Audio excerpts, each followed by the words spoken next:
आइए दोस्तों, आज हम लोग त्रिकोणमिति का जो बेसिक फार्मूला देख रहे थे उसका टाइप 4 देखेंगे, जो कि टाइप 1, टाइप 2, टाइप 3 हम लोग देख चुके हैं। जो त्रिकोणमिति का बेसिक फार्मूला था उसका टाइप 4 हम लोग आइए सीखते हैं। इसमें टाइप 4 में हम लोग दो सीखेंगे, पूरक कोण के संबंध में और मान सारणी के संबंध में। देखिए, पूरक कोण के संबंध में क्या फार्मूला होता है। पूरक कोण के संबंध में देखिए इसमें भी हम लोग का सिर्फ 3 ही पेयर याद रखना होगा, यानी संबंध याद रखना होगा। 3 से हम लोग 3 को बना लेंगे, यानी 6 कर लेंगे। देखिए तो क्या होता है, एक में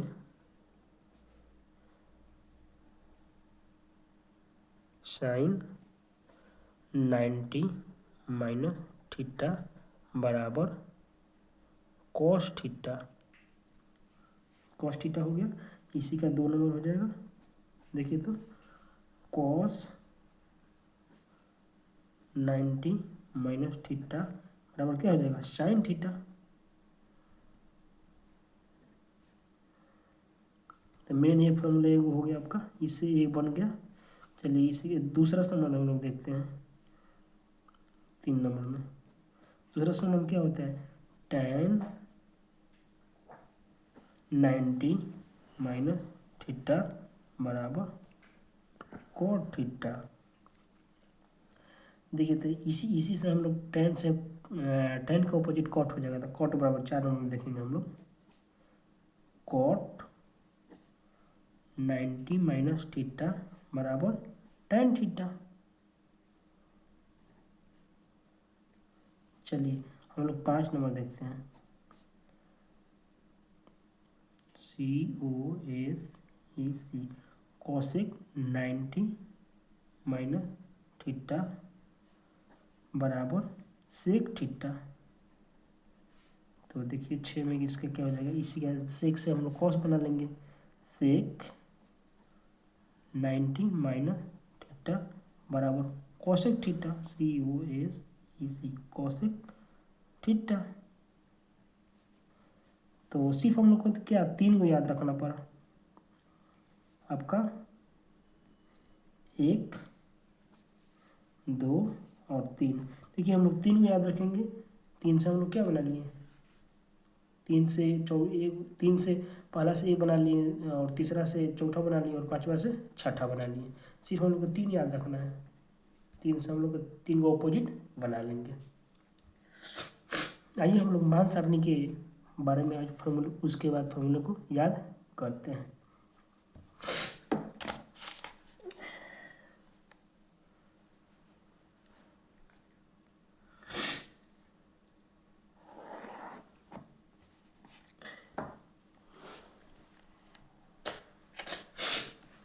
चलिए मान सारणी हम लोग देखते हैं।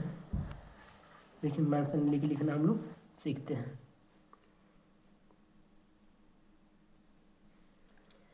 ये देखते हैं, sine theta, cosec theta, tan theta, cot theta, sec theta, cos theta, sec theta. हम लोग साइन के जो याद करेंगे उसका ऑपोजिट कोसेक का हो जाएगा, कोसेक थीटा का हो जाएगा। जो हम लोग टैन के याद करेंगे उसका ऑपोजिट कॉट के हो जाएगा, और जो कॉस के याद करेंगे उसका ऑपोजिट सेक के हो जाएगा। यदि हम लोग देखते हैं साइन 0 का मान क्या होता है, साइन 0 का मान 0 हो जाता है। साइन 30 का मान क्या हो जाता है, 1/2 हो जाता है। इसी तरह साइन 45 का मान क्या हो जाता है, 1/√2 हो जाता है। साइन 60 का मान क्या हो जाता है, √3/2 हो जाता है। और साइन 90 का मान क्या हो जाता है, साइन 90 का मान 1 हो जाता है। इसी तरह देखिए तो इसका अपोजिट जो साइन का था उसका अपोजिट क्या हो जाएगा, कोसेक के हो जाएगा। तो कोसेक का अपोजिट क्या हो जाएगा, यानी कि इसका बटा में क्या छिपा, 1 छिपा रहता है, 1/0, यानी कि 1/0 क्या हो जाता है, इनफाइनाइट हो जाता है। 1/0 यानी बटा में अगर 0 हो तो इनफाइनाइट उसको माना जाता है।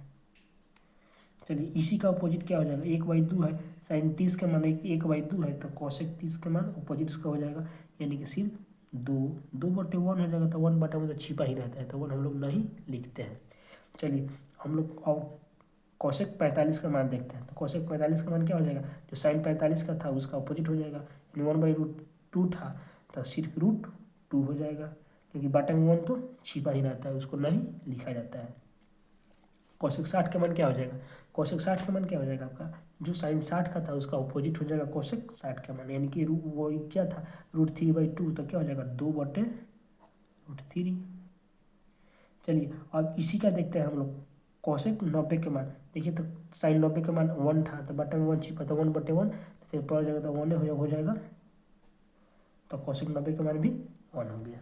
चलिए हम लोग tan का देखते हैं। tan से हम लोग कोट को बना लेंगे। देखिए देखिए तो tan थीटा बराबर tan 0 का मान क्या क्या हो जाता है, tan 0 का मान क्या हो जाता है, इन्फिनाइट हो जाता है।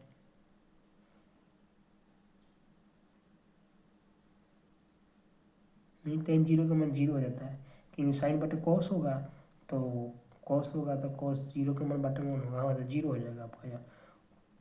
tan 0 का मान 0। अब tan 30 का मान क्या हो जाता है, tan 30 का मान आपका हो जाता है 1/√3, और tan 45 का मान हो जाता है 1, और tan आपका 60 का मान हो जाता है √3 सिर्फ हो जाता है, और tan 90 का मान क्या हो जाता है, tan 90 का मान इन्फिनाइट हो जाता है, क्योंकि साइन बटे कॉस हो जाएगा, यानी साइन बटे कॉस, यानी कि साइन 0 के मान साइन बटे कॉस, साइन 0 साइन 90 का मान 1 हो जाएगा, और कॉस 90 के मान 0, तो यानी 1/0 यानी इन्फिनाइट। देखिए जो tan का था उसका अपोजिट हम लोग कॉट का हो जाएगा, तो इसका कॉट थीटा का बराबर क्या हो जाएगा, ये भी 0 हो जाएगा, कॉट 0 बराबर 0। कॉट 30 बराबर क्या हो जाएगा, जो tan 30 का था उसका अपोजिट हो जाएगा, यानी कि √3/1, तो छिपा ही रहता है, तो बटा 1 हम लोग नहीं लिखेंगे। कॉट 45 का मान 1 था, तो tan 45 का मान 1 था, तो कॉट 45 का मान भी 1 हो जाएगा, क्योंकि बटा में इसका 1 छिपा है, तो एक पलट जाएगा, यानी सिर्फ 1 ही हो जाएगा। और कॉट 60 का मान क्या हो जाएगा, जो tan 60 का मान था उसका अपोजिट कॉट 60 का हो जाएगा। देखिए तो इसका tan 60 का मान था √3 था, इसका बटा में क्या छिपा था, छिपा रहता है 1 छिपा रहता है, तो इसको पलटेंगे तो क्या हो जाएगा 1/√3। चलिए और हम लोग कॉट 90 का मान देखेंगे, तो कॉट 90 का मान क्या हो जाएगा, कॉट 90 का मान इन्फिनाइट है, ये भी इन्फिनाइट हो जाता है, नहीं इन्फिनाइट नहीं, इसमें आपका 0 ही रहता है, ये इन्फिनाइट हो जाता है, ये आपका 0 हो जाता है। चलिए आइए हम लोग और कॉस 0 का मान देखते हैं। कॉस 0 का मान क्या होता है, कॉस 0 का मान 1 हो जाता है। देखिए कॉस 0 का मान 1 हो जाता है। कॉस 30 का मान क्या हो जाता है, कॉस 30 का मान आपका जानते हैं क्या हो जाता है, √3/2 हो जाता है। कॉस 45 का मान क्या हो जाता है, सिर्फ √2 हो जाता है। नहीं, हाँ नहीं, इसका 1/√2 हो जाता है, 1/√2। और कॉस 60 का मान क्या हो जाता है, यानी 1/2। और कॉस 90 का मान क्या हो जाता है आपका, कॉस 90 का मान आपका क्या हो जाता है, तो ये 0 हो जाता है, कॉस 90 का मान 0। अब देखिए जो कॉस का था मान वो हम लोग सेक से प्लॉट लेंगे, सेक 0 बराबर क्या हो जाएगा 1/1 छिपा, तो 1/1 1 हो गया। अब सेक 30 का मान क्या, सेक 30 का मान जो कॉस 30 का मान था उसका अपोजिट हो जाएगा, यानी पलट जाएगा, यानी कि √3/2 था, तो 2/√3 हो जाएगा। चलिए और हम लोग सेक 45 का मान क्या हो जाएगा, जो कॉस 45 का मान था उसका अपोजिट हो जाएगा, यानी कि √2/1 हो जाएगा, यानी कि √2 सिर्फ हो जाएगा। और हम लोग cos 60 का मान क्या क्या होता है, जो cos 30 का मान है, जो cos 60 का मान होता है उसका अपोजिट हो जाएगा, तो cos 60 का मान होता है 1/2, तो सिर्फ इसका मान क्या हो जाएगा 2 हो जाएगा। अब चलिए हम लोग क्या सेक 90 का मान निकालना होगा, सेक 90 का मान जो इसका मान था इसका अपोजिट हो जाएगा, तो 0/0 यानी 0 हो जाएगा। तो देखिए इसमें हम लोग तीन तीन को याद करना है, इसको याद करना है, इसको याद करना है, और हमको इसको याद करना है। इससे हम इसको बना लिए, और इससे हम लोग इसको बना लिए, और इससे हम लोग इसको बना लिए, यानी कि साइन से कॉस को बना लिए, टेन को कॉट से बना लिए, टेन से हम लोग कॉट को बना लिए और कॉस को हम लोग सेक को बना लिए, कॉस से हम लोग सेक को बना लिए। इस तरह हम लोग टेबल फॉर्म को भी याद कर चुके। चलिए इस वीडियो को हम लोग यहीं पर रहने देते हैं। आशा करते हैं कि आप लोग ये कॉन्सेप्ट समझ चुके होंगे, कॉन्सेप्ट इस फार्मूला को। चलिए इसको यहीं पर रहने देते हैं।